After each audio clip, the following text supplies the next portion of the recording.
الواحد فينا أول ما بيتخرج بيبقى عامل زي واحد واقف في نص ميدان العتبة والدنيا دوشة حواليه ومش عارف يروح فين ولا يجي منين وهو واقف تايه.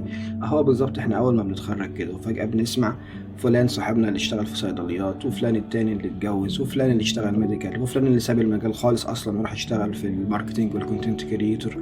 وانت واقف مكانك ما انتش عارف تعمل ايه غير انك بتقدم السي في في اي فرصة تجيلك، بغض النظر عن ان وظيفة الشغل او طبيعة العمل اللي انت مقدم فيها دي ايه، ما تبقاش عارفها خالص.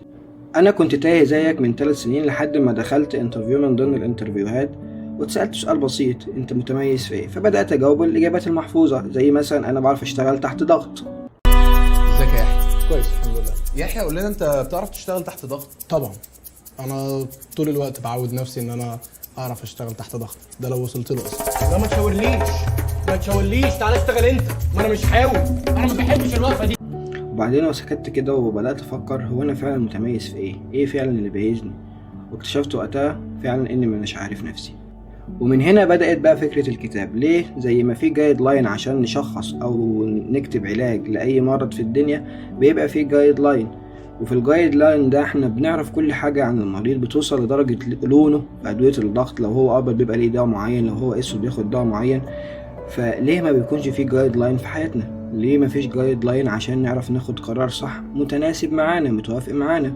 ومن هنا بدأت فكرة الكتاب. الكتاب مش نظري خالص، الكتاب بيبدأ يدردش معاك في شوية حاجات من خلالها تعرف بيها نفسك وانت عاوز ايه.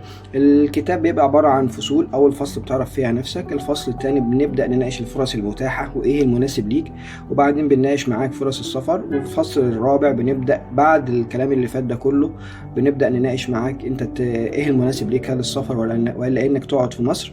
وبعدين في الفصل الأخير خاتمة وبنتكلم عن الكتاب. الكتاب بعد كل فصل بيتناقش معاك فيه بيبقى فيه زي لعبة أو تمرين بسيط، انت بتبدأ تسأل نفسك وتجاوب على الأسئلة ديت بشكل متدرج، بحيث انك في آخر فصل هتعرف تاخد القرار اللي يتناسب معاك ويتناسب مع شخصيتك وقيمك. هل الكتاب بقى ده مجاني ولا بفلوس؟ هو أنا عاوزك بس تسأل نفسك قبل ما أجاوبك على السؤال ده: ايه كمية الكورسات اللي قابلتك مجانية وانت عملت لها سيف بوست وما فتحتهاش أصلا لأنها هي مجانية؟ ايه كمية البوستات دي؟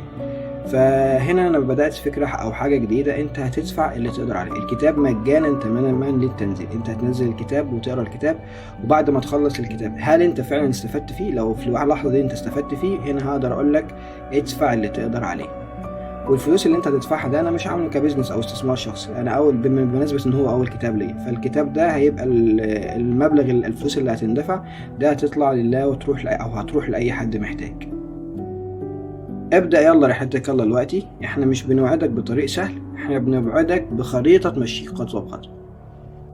وفكرة تدفع اللي تقدر عليه فاحنا عاملينها عشان الالتزام. انت عملت كام سيف بوست سواء لبوستات او لكورسات عشان هي مجانية، وفي الاخر انت ما بصيتش فيها اصلا، انت بتبص في الحاجة اللي انت دافع فيها فلوس بس.